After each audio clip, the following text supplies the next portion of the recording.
अकबर बीरबल की कहानी जब बीरबल बच्चा बना। एक बार की बात है, बीरबल को दरबार आने में देरी हो गई। राजा अकबर बेसब्री से बीरबल का इंतजार कर रहे थे। जैसे ही बीरबल दरबार में पहुंचे, अकबर ने उनसे देरी का कारण पूछा। बीरबल कहने लगे कि आज जब वह घर से निकल रहे थे तो उनके छोटे छोटे बच्चों ने उन्हें रोक दिया और कहीं न जाने की जिद करने लगे। किसी तरह बच्चों को समझा बुझाकर निकलने में ही देरी हो गई। राजा को बीरबल की इन बातों पर बिल्कुल यकीन नहीं हुआ। उन्होंने सोचा कि बीरबल देर से आने का झूठा बहाना कर रहे हैं। उन्होंने बीरबल को कहा कि बच्चों को मनाना इतना भी कठिन काम नहीं है। अगर वे ना माने तो थोड़ा डांट डपट कर उन्हें शांत किया जा सकता है। वहीं बीरबल इस बात से परिचित थे कि बच्चों के मासूम सवालों और जिद को पूरा कर पाना बेहद मुश्किल होता है।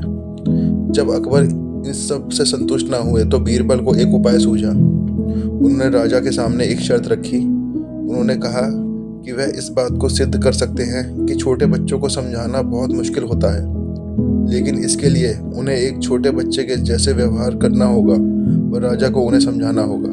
राजा इस शर्त के लिए तैयार हो गए। अगले ही पल बीरबल एक बच्चे जैसे चिल्लाने लगे और रोने लगे। राजा ने उन्हें मनाने के लिए उन्हें अपनी गोद में उठा लिया। बीरबल गोद में बैठकर राजा की लंबी मूंछों से खेलने लगे। कभी वे बच्चों की तरह मुंह बिगाड़ते तो कभी मूंछों को खींचने लगते। अभी तक राजा को कोई आपत्ति नहीं हो रही थी। जब बीरबल मूंछों से खेलकर थक गए तो गन्ना खाने की जिद करने लगे। राजा ने बच्चा बने बीरबल के लिए गन्ना लाने का आदेश दिया। जब गन्ना लाया गया तो बीरबल ने नई जिद पकड़ ली कि उन्हें छिला हुआ गन्ना चाहिए। एक सेवक द्वारा गन्ने को छीला गया। अब बीरबल जोर जोर से चीखने लगे कि उन्हें गन्ना छोटे छोटे टुकड़ों में कटा हुआ चाहिए। उनकी जिद को पूरा करने के लिए गन्ने को छोटे छोटे टुकड़ों में काटा गया। जब राजा ने इन टुकड़ों को बीरबल को खाने के लिए दिया तो बीरबल ने उन टुकड़ों को जमीन पर फेंक दिया। राजा को यह देखकर बहुत गुस्सा आया। उन्होंने गुस्से से बीरबल से पूछा, तुमने गन्ने को नीचे क्यों फेंका? चुपचाप से इसे खा लो। डांट सुनकर बीरबल अब और भी जोर से रोने लगे व चीखने लगे। अकबर ने प्यार से पूछा, कहो बीरबल, तुम क्यों रो रहे हो? बीरबल ने जवाब दिया, मुझे अब छोटा नहीं एक बड़ा गन्ना चाहिए। अकबर ने उन्हें एक बड़ा गन्ना लाकर दिया, लेकिन बीरबल ने उस बड़े गन्ने को हाथ तक नहीं लगाया। अब राजा अकबर का गुस्सा बढ़ रहा था। उन्होंने बीरबल से कहा कि तुम्हारी जिद के अनुसार तुम्हें बड़ा गन्ना लाकर दिया गया है, तुम इसे ना खाकर रो क्यों रहे हो? बीरबल ने जवाब दिया, मुझे इन्हीं छोटे छोटे टुकड़ों को जोड़कर एक बड़ा गन्ना खाना है। राजा ने बीरबल की इस जिद को सुनकर अपना सिर पकड़ लिया और अपनी जगह जाकर बैठ गए।